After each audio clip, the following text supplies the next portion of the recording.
I just came back from Home Depot and I'm so excited to show you guys what I got. I wanted a larger plant to put here so that it can kind of fill up the space. At Home Depot right now, they're selling tropical plants, and a lot of these tropical plants are poisonous and toxic to animals. I have a bunny and I'm planning to get a dog, so I just prefer to get something that is non-toxic to animals just to be safe, especially if I'm gonna put it in this room. So I did some research, and money trees are not toxic to bunnies or dogs or cats. So I decided to get one, but the problem right now is they only have the tiny ones. I decided to get it anyways. It looks kind of funny like that over there. Maybe I can put it on the sill. I mean, that's a little bit better, right? In order for this tree to grow, I need to repot it into a larger pot. So you're not supposed to go too much larger, but they didn't have anything other than this diameter. I'm gonna pop this in there and hopefully it will encourage it to grow larger. So looking at this, I can see that this type of soil allows quicker drainage. This is pretty similar to what you would use for succulents. So just judging from this, and I also did a little bit of research on my phone, I decided to get a quick cactus mix. I know it's better to make your own soil, but for my purposes, I think I will just use this, and if it doesn't work, then I will buy other material to mix it in. So I purchased soil as well. I'll repot that probably today or tomorrow. And I also got this really nice pot. It looks like wood. It's definitely not wood though. I also got a dying peace lily. So this is not my first time owning a peace lily. I know how to fix this, and I'm gonna try to nurse it back to life. So this was actually $6.98, but the cashier gave me a 50% discount. So I only got this for like $3.50. There were a lot of dying peace lilies at Home Depot at this time. I'm not sure if it's out of season or something, but make sure you look out for that at your local Home Depot. I'm gonna try and show you guys how it's doing throughout the days and the weeks, and we'll find out together if I am a good plant mom or not. So that's all I got from Home Depot. This peace lily I will not be putting in this room with my bunny. I will be putting this peace lily in my own room in an area where my bunny can't reach and cannot get to, because it is toxic for bunnies. So yeah, I will leave the money tree in here because it's not toxic, but this will have to go. I'm going to show you how I repot my money tree and how this goes. I also forgot to mention, when you're looking for pots, make sure you're looking for pots with drainage holes. So for this one right here, you can put the soil on top. The water will drain through these holes on the bottom, but I don't like this because bottom doesn't have any holes. Now, because of the quarantine, I don't really want to go to more places than I need to look for a pot, so I decided to purchase this. And what I'm going to do is just drill some holes in here to allow the water to drain out. It's so important to have drainage holes, especially for plants like money trees and succulents. Those ones, they do not like water. They do not like to sit in water. It's just much better if you can just drill these holes in to let the water drain. Today is the first day with this peace lily. As you can tell, the peace lily is not looking so great. So what I'm gonna do first is trim off any strands that are clearly dead, because they are serving no purpose for this plant. And also another thing I'm gonna do is anything that looks like it's gonna die, for example the flower right here, maybe even some leaves, just cut it right off, because any type of strands like that is actually sucking nutrients from the plant, and those nutrients should really be going to the nice leaves that have higher potential of surviving. So I'm gonna get rid of anything that we don't need so that we can focus the nutrient source in the good leaves. So how you cut is you need shears that are very sharp. I just have these eyebrow trimmers, so I'm just gonna use these to cut the pieces. Oh, actually some of these pieces are so dry that I can just peel it off. As a reminder, I am not an expert and I learned everything on YouTube. So if anything's wrong, I'm so sorry. Please do your own research. So peace lilies are actually very easy to maintain. The only thing that you really need to do is to water it at correct times. The things that kill peace lilies is overwatering and underwatering. So peace lilies tell you when they want to be watered. It's that easy. Like, you have a plant that communicates with you. If the leaves are like this, it means that it needs to be watered. The moment you give it water, it shoots right back up in a couple of hours, and it's as good as new, honestly. And then also, if you overwater a peace lily, it's game over. So you gotta be very careful and make sure your pot has drainage holes on the bottom.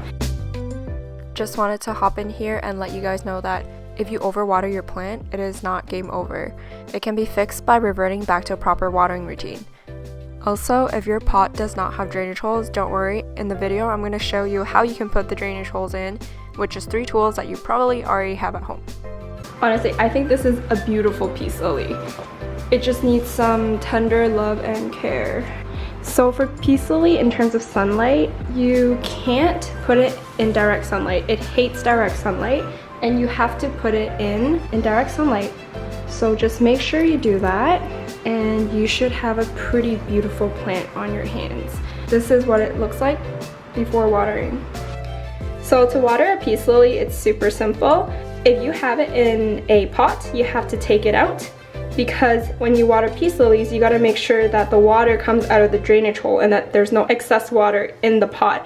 That will be really bad for the peace lily. So make sure you have room temperature water, not too hot, not too cold.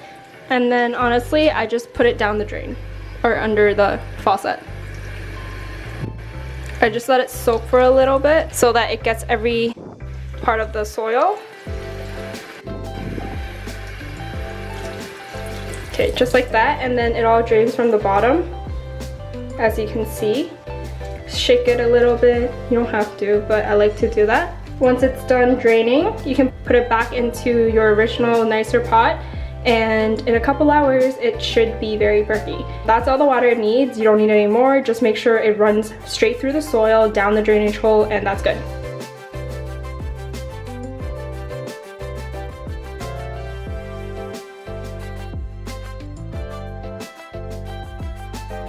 Okay guys, so my peace lily has completely come back to life. All the leaves on top are very perky and standing straight up.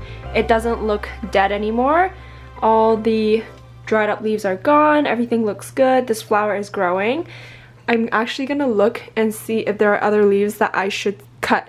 So for example, this one I should cut. I left these out before because since they were all drooping, I couldn't tell which ones were dying and which ones were still good. So clearly this one needs to go. As you can tell, my peace lily has honestly come back to life. All it needed was some trimming and some water. It was so thirsty. There are a few broken leaves, but that's okay. I want to make sure my peace lily is a little bit more full before I start cutting off these pieces. But I did get rid of any yellow pieces, any brown ones, any dried up leaves, and what's left is this. So I think you can kind of see here there's watermarks on the leaves. I'm just gonna use a wet paper towel and then wipe each of the leaves. I would do this more gently with 2 hands, but you get the idea. Just wiping off all the stains so that it can be beautiful and clean. So I'm doing that with all the leaves. I will come back once it's done. So much cleaner now.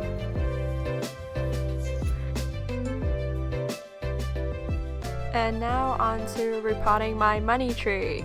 So to start off, I'm just drilling 4 holes with a sharp-ended nail, which I'm not too sure what they're called, and a screwdriver because I don't have an electric drill. Then I'm using a sharp pair of scissors to widen the hole. This is super simple, and these are tools that a lot of us have at home. If you don't have a sharp-ended screw on hand, you can just start unscrewing everything in your house to find one. I'm just kidding, don't do that. If your pot already has large drainage holes, then you might need to use some large rocks, broken pottery, or coffee filter to cover up the opening so that the soil doesn't escape. Fill about 1/3 of your pot with soil. Now, to remove your plant from the original pot, you first have to water your plant.